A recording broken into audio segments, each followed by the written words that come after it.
Hi, எப்படி இருக்கீங்க? இன்றைக்கி விசாரணை கிச்சனில் ஒரு ஹேர் டை தான் பார்க்க போகிறோம். அந்த ஹேர் டை ரெடி பண்ணுறதுக்கு ஒரு பாத்திரத்தில் தண்ணி வச்சு 2 டம்ளர் தண்ணி வச்சு அதில் ஒரு ஸ்பூன் கருஞ்சீரகம் போடணும். அதுக்கப்புறம் ஒரு ஸ்பூன் வெந்தயம் போட்டுக்கலாம். இது நல்லா ரெண்டும் சேர்ந்து நல்லா கொதித்து வரட்டும். அது கூட நம்ம இன்னொரு பொருள் சேர்க்க போகிறோம். அது என்னென்னா ஃப்ளாக்ஸ் சீட்ஸ், அதாவது ஆளி விதைகள் சொல்லுவாங்க. ஆளி விதைகள் மளிகை கடையிலையும் கிடைக்கும், நாட்டு மருந்து கடையிலையும் கிடைக்கும். நம்மளுக்கு கருஞ்சீரகம் அதுக்கப்புறம் வெந்தயம் எவ்வளோ முடி வளர்ச்சிக்கு உதவுதோ அதே மாதிரி தான் ஃப்ளாக்ஸ் சீட்ஸும். இதில் என்னெல்லாம் இருக்குது அப்படின்னு பார்த்தா விட்டமின் இ இருக்குது, அயன், கால்சியம், புரோட்டீன், ஒமேகா 3 அப்படிலாம் இருக்குது. நிறைய சத்து இருக்குது. இது முடி வளர்ச்சியை தூண்டும், முடி கொட்டுறதை நிறுத்தும், முடி சீக்கிரம் நரைக்காமல் இருக்கிறதுக்கு முக்கியமாக அது உதவி பண்ணோம். இது மூணும் சேர்ந்து நல்லா கொதித்து வரட்டும். கருஞ்சீரகம் நல்ல முடியை கருமையாக்கும். வெந்தயமும் நம்ம முடிக்கு நல்ல ஊட்டச்சத்தாக தான் இருக்கும், குளிர்ச்சியாக வச்சுருக்கோம். அதனால் முடி கொட்டுறதெல்லாம் தடுக்கும். ஆக இந்த மூணுமே முடிக்கு ரொம்ப உதவியாக இருக்கிற பொருள்கள் தான். இதை வச்சு நம்ம ஒரு டிகாஷன் மாதிரி ரெடி பண்ணிக்கலாம். இது நல்லா கொதிக்கட்டும். கொதித்து அந்த ஃப்ளாக்ஸ் சீட்ஸ் அப்படியே ஒரு பிசு தன்மையோட அப்படி ஒரு ஜெல் மாதிரி வரும். அந்த அளவுக்கு ரொம்ப திக்காக விட வேண்டாம். அது நல்லா கொதித்து அந்த ஜூஸ்லாம் அது உள்ளே இருக்க கருஞ்சீரகம், வெந்தயம், ஃப்ளாக்ஸ் சீட்ஸ், அதாவது ஆளி விதைகளில் இருக்க அந்த சத்தெல்லாம் அது எடுத்துக்கிற வரைக்கும் கொதிக்க விட்டுட்டு நம்ம ஆஃப் பண்ணிடலாம். அதுக்கப்புறமா நம்ம வடித்து வச்சுக்கலாம். அதுக்கப்புறம் என்ன பண்ணுறதுன்னு பார்க்கலாம். இப்போ பாருங்கள், நல்லா கொதித்து வருது. கலரும் நல்லா சேஞ்ச் ஆகிருக்கு. நம்ம இதில் காஃபி தூளோ டீ தூளோ எதுவுமே ஆட் பண்ணலை. வெறும் வெந்தயம், கருஞ்சீரகம், அப்புறம் ஃப்ளாக்ஸ் சீட்ஸ் தான். எடுத்து ஊற்றும் போதே தெரியுது பாருங்கள். அது கொஞ்சம் எப்படி ஒரு இந்த டென்சிட்டி ஜாஸ்தியாக நல்லா திக்காக அப்படி இருக்குது. இந்த ஸ்டேஜில் நம்ம ஆஃப் பண்ணிவிட்டு இது வடிகட்டி வச்சுக்கலாம். நல்லா வடிகட்டியாச்சு. இது எல்லாமே இறங்கட்டும். அப்படியே வச்சு இது ஓரமாக வச்சிடலாம். இது பார்த்தாவே தெரியுதுல, நல்லா ஒரு எண்ணெய் மாதிரி நல்லா திக்காக இருக்குது. இது கூட நம்ம வேஸ்ட் பண்ண வேண்டாம், அரைச்சி தலையில் பேக் மாதிரி போட்டுக்கலாம். இது நான் எடுத்து காமிக்கிற பாருங்கள் எவ்வளோ திக்காக இருக்குது. இப்போ இதை நம்ம ஓரத்தில் வச்சிடலாம். இப்போ நம்மளுக்கு டை ப்ரிப்பேர் பண்ணுறதுக்கு தேவையான பொருட்கள்லாம் என்னன்னு பார்க்கலாம். நம்ம இதை இரும்பு கடாயில் தான் ரெடி பண்ண போகிறோம். இரும்பு கடாய் எடுத்துகிட்டு அதில் மருதாணி பவுடர் எடுத்துக்கலாம்.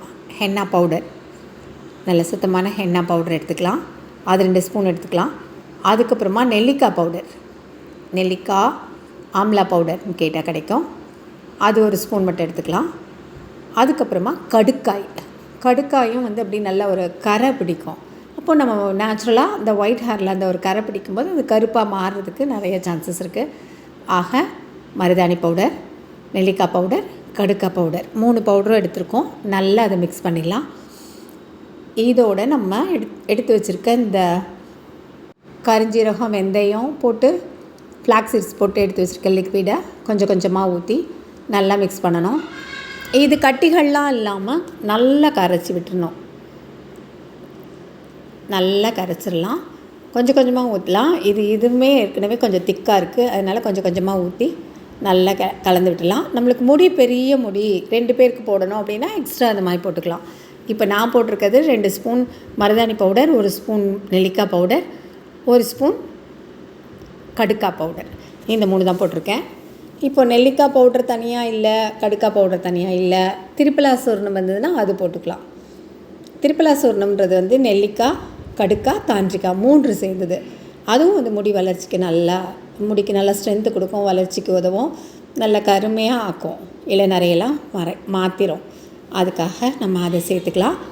இப்போ நல்லா மருதாணி பவுடர் இதெல்லாம் சேர்த்து நல்லா இந்த அயன் கடாயில் தான் செஞ்சால் நல்லாயிருக்கும். கடாயிலன்னு இல்லை, அயன் பாத்திரம் இதில் இருந்தாலும் சரி, நல்லா கலந்து விட்டு நல்லா எடுத்து வச்சிடலாம்.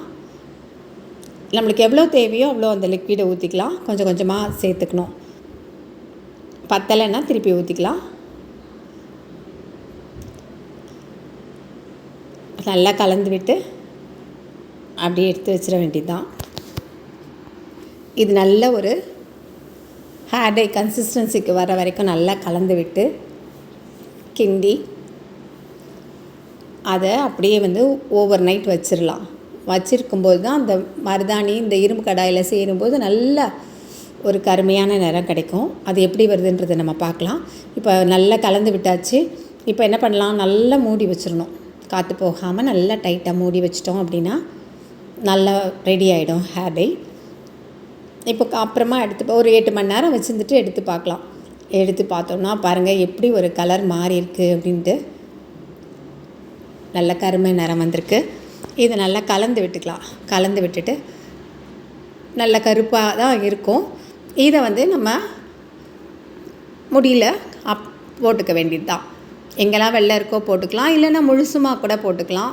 இது எந்த ஒரு பாதிப்பும் இல்லை, எந்த ஒரு சைடு எஃபெக்ட்ஸும் இல்லை. தைரியமாக போடலாம். இதுக்கு அவுரிலாம் போடலை. அதனால் அவுரி அலர்ஜியாக இருக்கவங்க இந்த ஹேர் டை யூஸ் பண்ணி பார்க்கலாம்.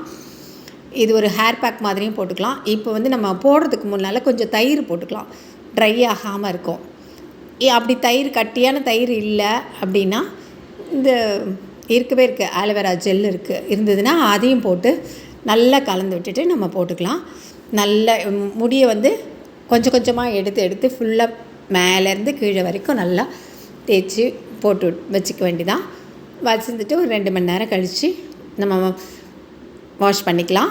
நம்ம இந்த ஹேர் டை போடுறதுக்கு முன்னால் ஒன்று யோசிக்கணும். ஆயில் இல்லாத சுத்தமான ஷாம்பு வாஷ் பண்ண தலையில் தான் நம்ம போடணும். எண்ணெய்லாம் இருந்துச்சுன்னா அது நல்லா ஒட்டாது. இதை மாதிரி தொடர்ந்து போட்டுகிட்டே வந்தால் ஒரு நாளில் எந்த மேஜிக்குமே நடக்காது. தொடர்ந்து போட்டுகிட்டே வரணும். போட்டுகிட்டே வரும்போது நம்மளோட முடி இளநரை வர்றது தடுக்கும். இளநரை வந்தாலும் அது மாறும். நல்ல முதுநரை கூட கொஞ்சம் கொஞ்சமாக மாறும். அப்போ தொடர்ந்து போடணும். என்ன பண்ணணும், தொடர்ந்து போடணும். போட்டுகிட்டே இருக்கும்போது கண்டிப்பாக மாற்றம் நிகழும். வெள்ளை முடி கருப்பாகும், நரமுடி மாறும், இளநரை தடுக்கப்படும், நரைக்கிறது தள்ளி போகும். இதுதான் உண்மை. ஆனால் ஒரே நாளில் எந்த மாற்றமும் வராது. தொடர்ந்து போடணும். இது ஆனால் ஈஸியான வேலை தான். 2 ஸ்டெப்லலாம் போட வேண்டியதில்லை. அவுரிலாம் கிடையாது. சிலருக்கு அவுரி அலர்ஜி ஆகுது, தலைவலி வருது, ஒரு இச்சிங் இருக்குது, அரிப்பு இருக்குது, தலையில் ரொம்ப அரிப்பு இருக்குது, முகத்துலலாம் கருமை படருது அப்படின்னு சொல்கிறாங்க. அப்படிப்பட்டவங்க இந்த மாதிரி ட்ரை பண்ணலாம். நீங்களும் ட்ரை பண்ணிவிட்டு எப்படி இருக்குதுன்னு சொல்லுங்கள். இந்த டை ப்ரிப்ரேஷன் ஈஸியாக தானே இருந்தது. இது உங்களுக்கு பிடிச்சிருந்ததுன்னா மறக்காமல் லைக் பண்ணுங்கள், கமெண்ட் பண்ணுங்கள், ஷேர் பண்ணுங்கள். இன்னும் எஸ்ஆர்மா கிச்சனை சப்ஸ்கிரைப் பண்ணாதவங்க சப்ஸ்கிரைப் பண்ணுங்கள். பக்கத்தில் இருக்க பெல் சிம்பிளை ப்ரெஸ் பண்ணி ஆல் கொடுத்து வச்சுக்கோங்க. மீண்டும் சந்திப்போம். நன்றி, வணக்கம்.